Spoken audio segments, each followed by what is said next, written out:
Just a quick thought to consider regarding the topic of nonviolence or non-resistance and what Jesus said about it.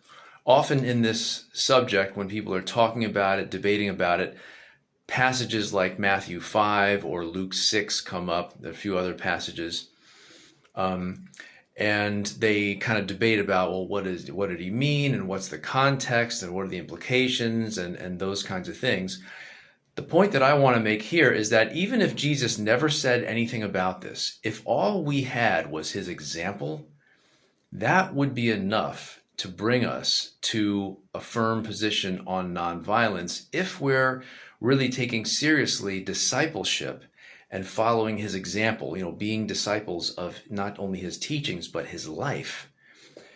I mean, if the Son of God, who could destroy us all anytime he wants to, came down here and allowed himself to suffer and die at our hands when we were his enemies in order to save us, how could we then, if we're going to be his disciples, how could we then raise a fist or a knife or a gun, in order to defend ourselves or to kill our enemies or to fight back or something like that?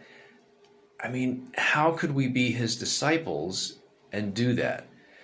It just doesn't work. And so anyway, just an interesting point that I don't think Jesus had to say anything about this. What he did was powerful and clear enough to get us all to say, okay, I'm putting my gun away for good. I'm never gonna fight my enemy again. I'm gonna have to find another way to respond to my enemies or to respond to violence or something. But fighting and killing is out of the question in light of what Jesus has done, let alone everything that he had to say about it.